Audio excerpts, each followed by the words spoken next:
Have you ever painted something, then realized the color was a little off? What do? Repaint it? Well, I've got a better solution. Glaze it. And that's what this video is all about. Hey there, I'm Layne Johnson. I teach classical painting techniques for landscape painters. Welcome to my studio. Okay, a lot of times when I'm painting, especially on larger paintings, you block in and you start forming things, and then at a certain point you start doing detail. But another thing that you do, at least I do, is start making adjustments. But along the way, I don't tend to do it, because a lot of times when you're forming something and creating something, you're really concentrating more, at least I am, more on values. And so I try to get it close on color, but not a big deal. I just know that later on I can adjust that. So in the case of this painting, I have some cactus that are throughout the painting, and the light is hitting a certain way. And this is where it gets really weird, because sometimes the light can change from one part, if you're standing here and looking to that, to this part where you're looking over there, because the light might be more direct over there.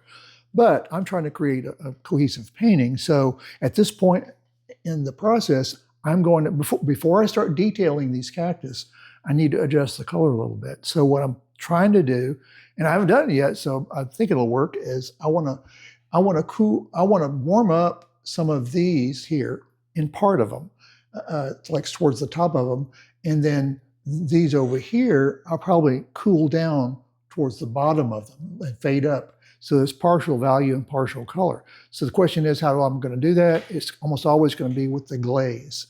So in the case of these, I'm going to be glazing with a little bit of Indian yellow and my medium, create a very, very thin, I don't even know if the camera will pick this up, it's so thin. But you take that, and then I'll go over, like on the top of this one here, and add it on there. And just that little bit makes it a lot different. So over here,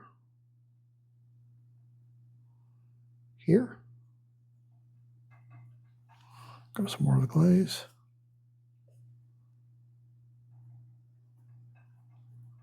The glazes are always one of those things that you can adjust. Like if you go down with a color and you think it's a little too strong, you can come back with a cloth or a paper towel and dab away some of it. And the cool thing about when you do that is it tends to leave some texture in the painting that has, you have pigment raised up. So it'll wipe off some things, and it will leave others. It'll wipe off the peaks and leave stuff in the valleys. Just a tiny little bit of adjustment. Over here.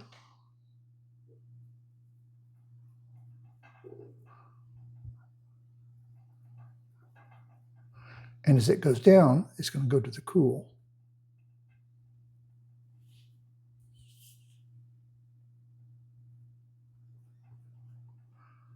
And that's the way that'll work. Now, when I make my next glaze, I'm going to use a darker color for over here, a cooler color for the canvas, cactus. It's not canvas. What I'm trying to do also is make the whole scene cohesive, because I got a lot of warm color, and to make it make more sense to have cool colors on the cactus and not be cool elsewhere, there's an incongruity. So I'm trying to help the thing harmonize, so to speak.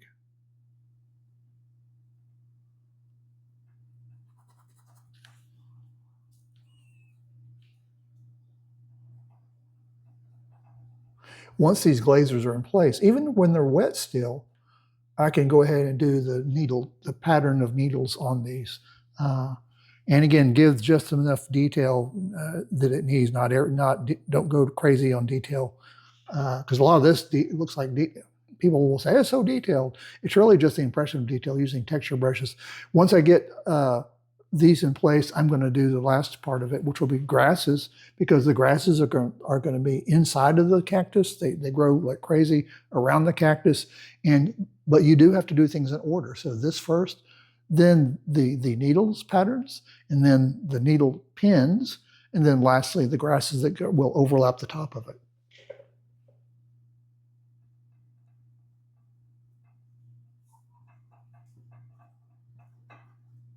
And a lot of times you'll have color that is cool and warm on cactus because cactus are, pads or petals, they will face different directions. And sometimes the cactus face is facing the sky somewhat and it's getting reflected light. So you'll see some areas that are cool. The shadow side is very often cool. And the other side is going to be warmer.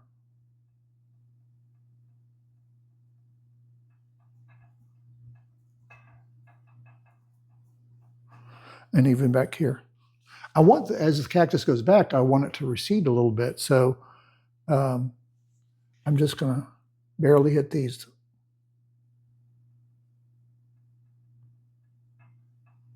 And you can kind of go back and forth with this. I may go tomorrow morning and go, oh, I did that too much, and then have to correct it again. But I don't think I am. I think I've got the right idea here.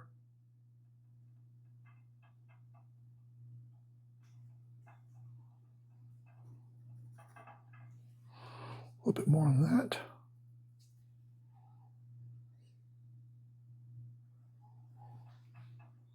And just enough to make it feel more at home with this one.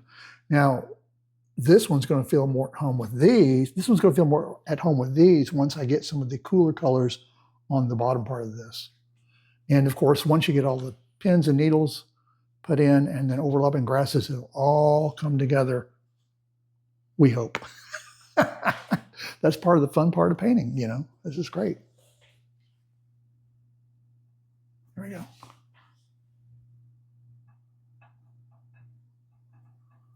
I've created a handy cheat sheet for you about mediums. Be sure to click the link in the description to get your copy. Okay, now I'm about ready to do the glaze for the other cactus over here. So I'm looking for a cool glaze to tone down some of the warmth on the lower part of this cactus. And the question is, well, what cool color do I want to use?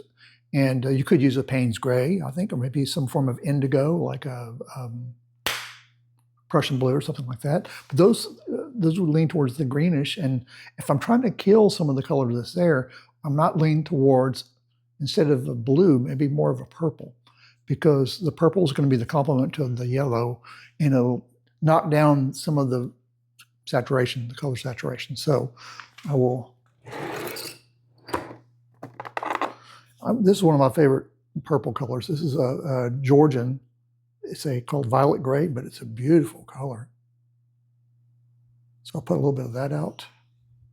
Let's put it right here. Don't need very much on this because it doesn't take very much to create a glazed color. Okay, so I'm going to grab some medium. I'm going to do it right over here. Grab some of my purple.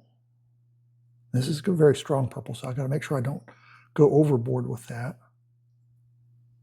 And if it's too light, I may choose a darker purple. Let's see what this does. Way over here. Oh, need more color.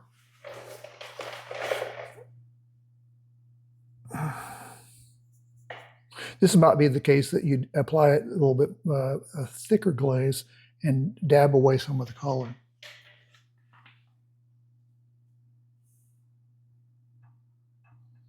There we go. It's kind of graying some of this color against these greens.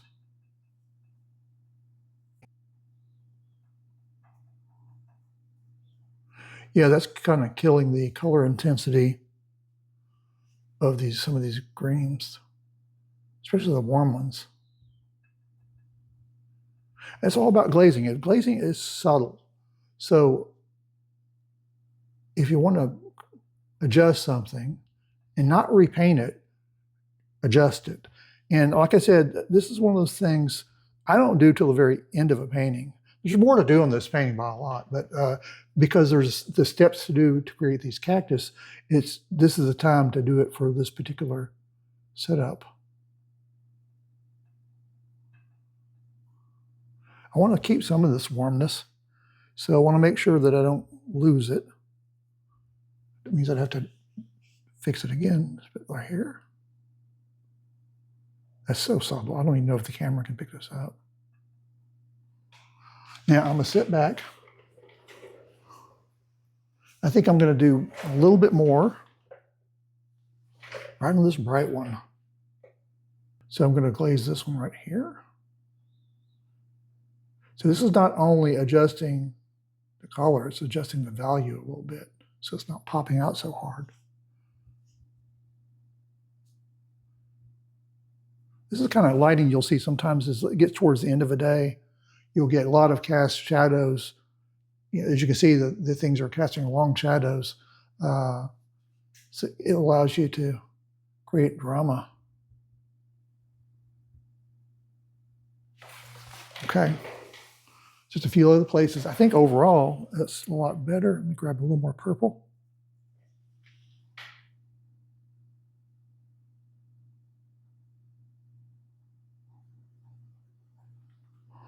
And over here.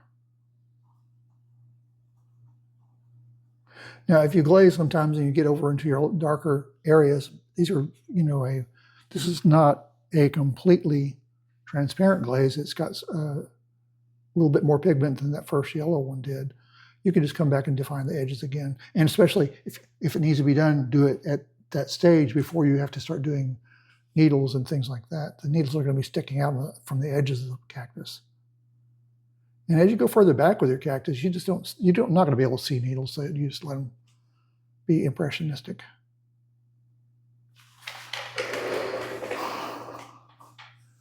Now I may even do a little bit over here.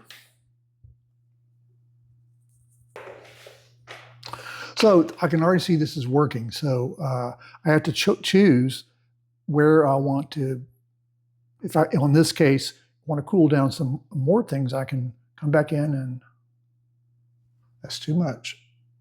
So I need to get more medium in that mix. And go back. See, it's just killing a little bit of that color. Do I want to keep that one? I'll knock it down just a little bit. Okay. In doing this, it's going to, like I said, help the painting coalesce to a harmony of colors that seem congruent. In other words, sometimes you'll work on a painting and you'll be using reference from different things, and the biggest thing you have to do when you do that is make sure your light sources are going to agree. And light source means value, but also it means color. Color and temperature. Yeah. Paint happy colors, happy cactus, happy clouds, happy trees. Okay, so here I'm doing a little bit more. This is one of those things, glazes are, because they're subtle, you have to kind of do it and then maybe sit back. Sometimes it's immediate, you can say, yeah, that's it. But I like to do things in stages sometimes so that I know I'm going to hone it to be exactly the way I want it to be. And glazes are a really good way to do that. It's not hard to do.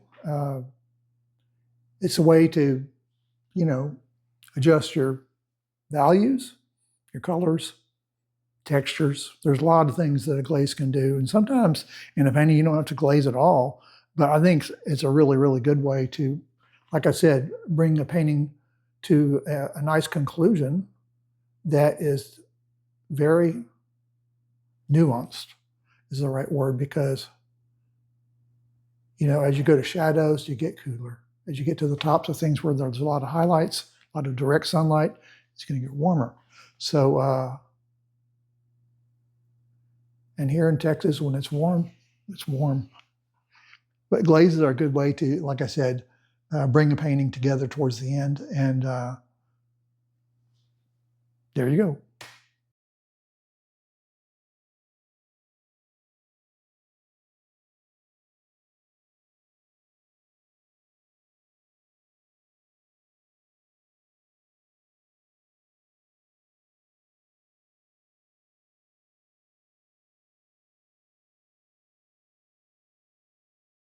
Before you go, don't forget to download your medium's cheat sheet. It'll help you decide which medium is right for you. Thanks for joining me in my studio. If you enjoyed this video, you'll also probably enjoy watching the videos I've linked on the screen. Be sure to click subscribe so you don't miss any future videos. If you're ready for more in-depth lessons, consider enrolling on one of my online courses where I teach classical painting techniques for landscape painters. You can find all of my classes at laynejohnson.com or click on the link in the description below.